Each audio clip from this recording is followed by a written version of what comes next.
नमस्कार दोस्तों, बहुत बहुत स्वागत है आप सभी का हमारी 2 मिनट स्टोरी में। दोस्तों, आज की कहानी बहुत ही खास है। आज की कहानी का टॉपिक है मलमूत्र की कोठरी। राजा परीक्षित को आप सभी लोग तो जानते ही होंगे। राजा परीक्षित की मृत्यु का एक ही दिन शेष बचा था।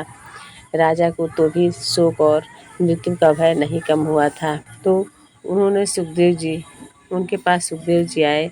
वह सारी बात को समझे। सुखदेव जी ने राजा को एक कथा सुनाई। सुखदेव जी ने सुनाया, एक राजा जंगल में शिकार खेलने गए और रास्ता भटक गए।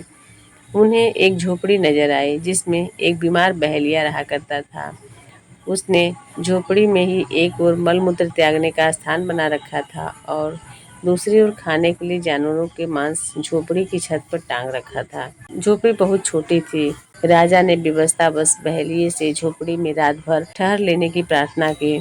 बहेलिया बोला, मैं भटके हुए राहगीरों को अक्सर ठहराता रहा हूँ, पर दूसरे दिन वे झोपड़ी से जाना नहीं चाहते। मैं अब इस झंझट में नहीं पड़ना चाहता, इसलिए आपको नहीं ठहरा सकता। राजा ने उसे वचन दिया कि वह ऐसा नहीं करेगा, किंतु सुबह उठते उठते उस झोपड़ी की गंध में राजा ऐसा रच बस गया कि वहाँ रहने की बात सोचने लगा।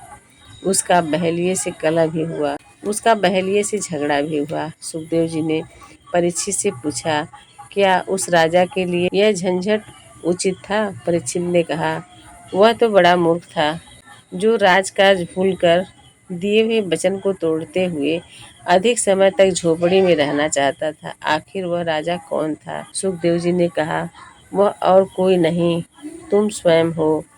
इस मलमूत्र की कोठरी यानी देह में जितना समय तुम्हारी आत्मा को रहना जरूरी था, वह अवधि पूरी हो गई। अब इसे दूसरे लोग को जाना है।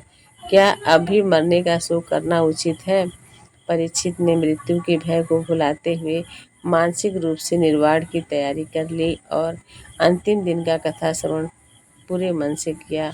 दोस्तों, कहानी का सार क्या है? कहानी का सार यही है कि संसार में हमें जो शरीर मिला है उसमें हमारी आत्मा को निवास करने का परमात्मा ने जगह दिया है, और जितने दिन ठहरने का उस शरीर के साथ आत्मा का संबंध होता है उतने दिन उसे ठहरना चाहिए।